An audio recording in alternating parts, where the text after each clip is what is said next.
कानून की नज़र में सिर्फ वही अमल जुर्म माना जाता है जो ज़ुहूर पजीर हुआ हो, यानी अगर एक शख्स ने जुर्म का इरादा किया और अभी ये इरादा उसकी सोच ही में है और किसी दूसरे फर्द के इल्म में नहीं आया, तो ये इरादा जुर्म नहीं कहलाएगा, यहाँ तक कि किसी दूसरे शख्स के इल्म में पहले शख्स का इरादा आ भी जाए, मगर वो पहला शख्स जुर्म ना करे, तो कानून उसे गिरफ्तार नहीं करेगा, सिवाय मुल्की मफाद और मुआशरे में बदअमनी या कत्ल व गारत के एहतिमाल या खतरे के इम्कान के। मज़ा इस इरादे की नीयत को भी गुनाह की सज़ा देता है। इस दुनिया में कानून ज़ुहूर पजीर होने वाले या इरादे की कोई हकीकी शक्ल इख्तियार करने वाले अमल को जुर्म मानता है। कानून को रोबा अमल करने के लिए पुलिस या कोई ऐसा इदारा हरकत में आता है और मुल्ज़िम को गिरफ्तार करता है। इसके बाद पड़ोसी की वशन तफ्तीश का सिलसिला शुरू करती है और मुल्ज़िम को गिरफ्तार करती है। मुआमला अदालत के सुपरद होता है और फौजदारी यानी क्रिमिनल केस चलता है। अदालत सबूत और शहादतों के बाद मुल्ज़िम को या तो एक्विट यानी बेरी करती है और या फिर सज़ा सुनाती है। बेरी होने वाला शख्स मुल्ज़िम से बाइज्जत शहरी बन जाता है,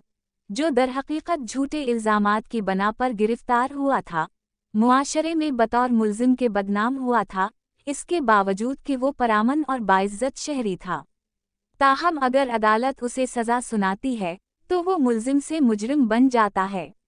बेरी होने वाला शहरी एक्विट होने की तारीख से 1 साल के अंदर अंदर झूठा केस बनाने वाले शख्स के खिलाफ बदनीयती पर मबनी मुकदमा कायम करने यानी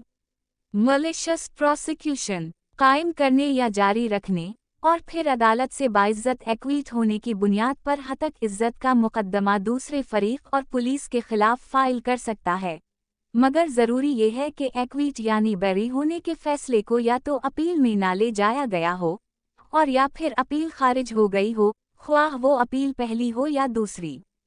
पाकिस्तान में आम तौर पर लोग एक्विट होने पर या मुकदमा जीतने पर हतक इज्जत का मुकदमा नहीं करते, क्योंकि वो पहले ही मुकदमाबाजी से थके या खौफजदा होते हैं और वकीलों की भारी फीसों से परेशान होते हैं।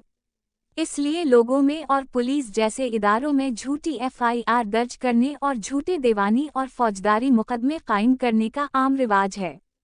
इसकी बड़ी वजह यह भी है कि अदालतें एक्विट किए जाने के फैसले या झूठे दीवानी या फौजदारी मुकदमे के फैसले में बदनीयती की बुनियाद पर मुकदमा करने या दर्ज करने वाले पर भारी जुर्माना आयद नहीं करती।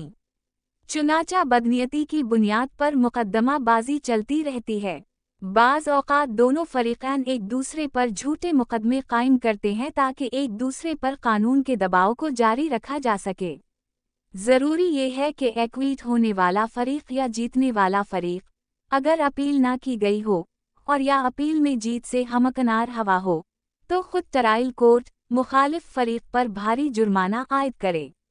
ख्वाह एक्विट होने या जीतने वाला फरीक बाद अज़ा हतक इज्जत और तलाफ़ी यानी हर्जाना अदा करने का मुकदमा दायर करे या ना करे, ताकि न सिर्फ अदालतों पर फालतू मुकदमात का बोझ कम हो सके, अदालत का कीमती वक्त बच सके, बल्कि मज़लूम को इंतहाई हद का इंसाफ भी मिल सके।